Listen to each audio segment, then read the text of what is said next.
Hi, it's me again. I came on here to share some thoughts again um, and share an experience that I had today, and it just led me to come here.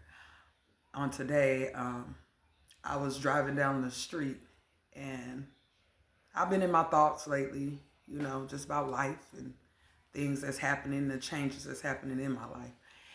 And as I was driving, I seen someone laying in the street and I seen cars pass before I did. And then I turned around to help the soul that was laying in the street. They were unconscious. I'm flagging cars down, trying to get someone to help me. Nobody stopped to help. Nobody.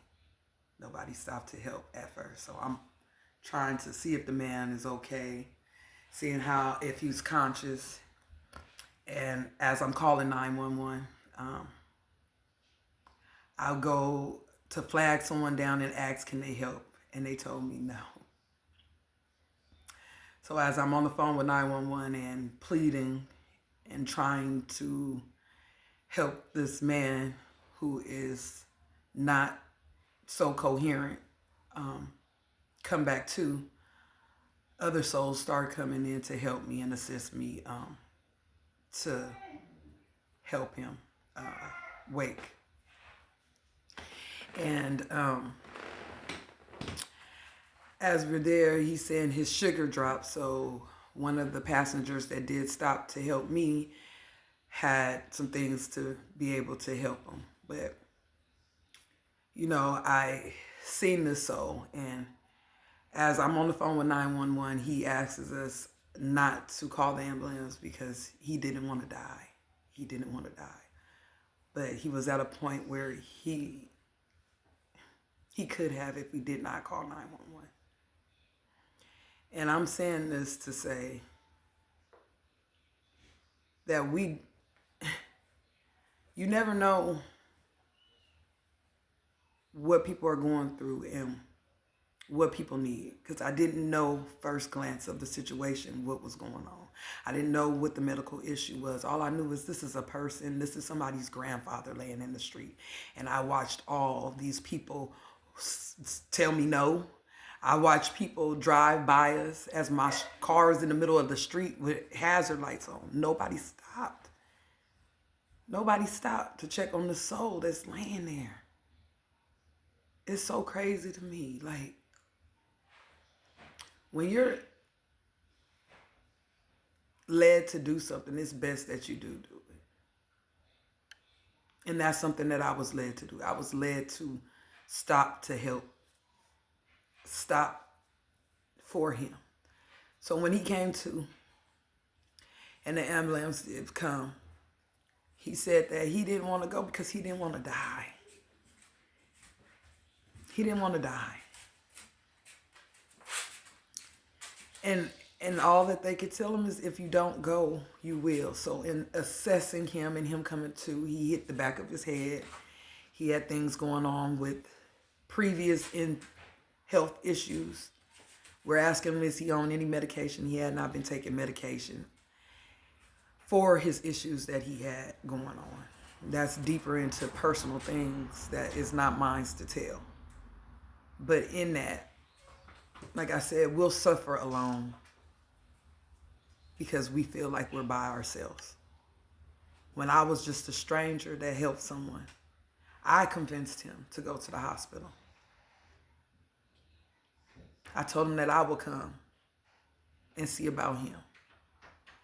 Now, I'm not from Alabama, so it did take some time because I didn't know the name of the streets and things like that. But he said he had nobody. And I told him, sir, I have nobody here either. Because my family and people that I would call on they're not here with me. And even now in the situations that I'm in, I can't call on them.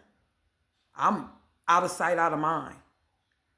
And that's how this person laying in the street was. Because they didn't know him. He's out of sight, he's out of mind. They didn't care. And I know a lot of us feel that. We feel like it's out of sight, out of mind, but it's not. Like somebody still cares. The ambulance, paramedics, Everybody's telling me that I'm an angel. I'm not an angel. I'm just a person with a heart, a soul. Because if that was me laying out, I would want somebody to stop for me. And just because it wasn't received the way I thought it should be received from the people that I knew, doesn't mean that somebody else won't receive it. And this story is not over. Because right now he is being seen, and they're trying to help him right now with the things that he experienced out there. But today I met a new family member. I met a new soul that doesn't mind my help, and I don't mind helping. Kindness costs nothing. Nothing at all. But we are so hard up not to help. I don't know them. They don't know me. It doesn't matter. I'm a long way from home. And the things that I would do for the people that I know, he's given me the space to do it for people that really don't have nobody and need an advocate or a friend or a family. And just because the ones you think that because you do it for them that they'll do it for you, it's not necessarily true. I'm not good to people because I expect them to be good in return to me. I'm good to people and I treat people the way I would like to be treated. So that's just food for thought for anybody from here on out. Treat people how you want to be treated. It costs you nothing to be kind. Until next time.